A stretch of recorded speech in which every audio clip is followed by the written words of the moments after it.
My name is Ethan and I'm a photographer. I took a trip last year with my wife to the Colorado mountains for an art project.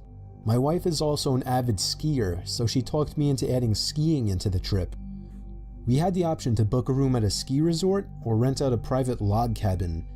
The second one seemed more romantic, so I picked that one, plus it didn't hurt that it was cheaper. The cabin was nothing luxurious or anything. It was a single floor, 4-room little thing. A 2-person bedroom, a small living room, a kitchen, and a bathroom. It may have been small, but the actual idea of being secluded in a warm log cabin during a blizzard was amazing. However, the storm was interfering with the cable signal, so we didn't have much to do this one particular evening. It was just starting to get dark out at this point, but there was still a decent amount of light outside, so I thought it would be perfect for getting a few shots and videos in the blizzard for backgrounds and wallpapers. I told my wife I'd be back within 10 minutes and slipped on my boots and coat. The moment I stepped outside and shut the door, I noticed footsteps leading up to the door in the snow that had blown under the wooden awning. I could see the prints doubled, as whoever left them there turned and went the opposite direction. I was freaked the fuck out, but I wasn't about to go inside and scare my wife. I decided to give in to my curiosity and followed the prints to the right side of the cabin. Right away, I noticed that they led to the bedroom window. My heart froze in fear when I saw this. I could see my wife sitting on the bed using her iPad. She noticed me and I waved. She laughed. I continued to follow the footprints around the cabin to the other side. They led to the living room window on the other side. Someone was stalking us, but how long ago was the question?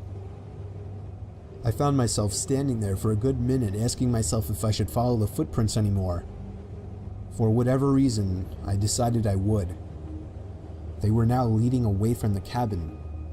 I knew I was following the prints to where this person was going, not coming from, simply by the boot marks. I followed the prints away from the opening and into the trees. That was where I saw him. A man wearing a black coat facing a tree, slouched down looking at the ground. He was still as a statue, and I could see the snow piling up on his hood and shoulders. I froze in my tracks, trying not to make a sound.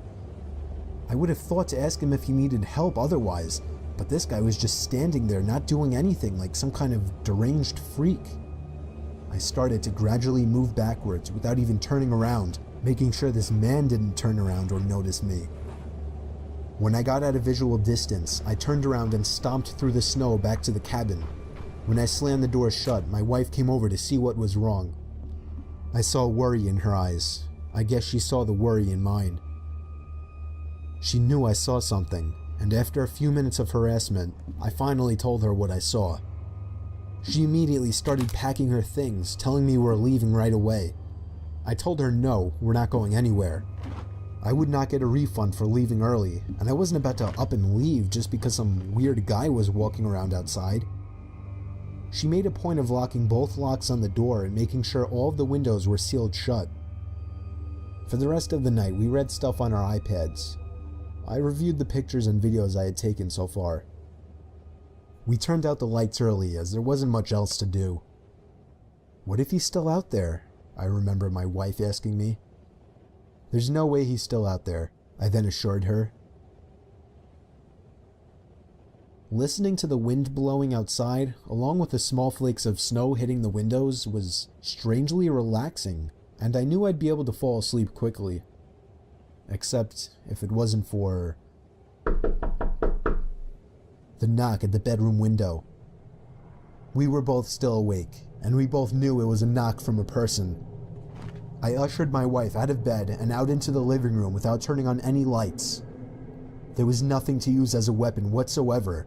Our only option was to run before something might happen. I told my wife we'd have to forget our luggage and make a dash for the Jeep.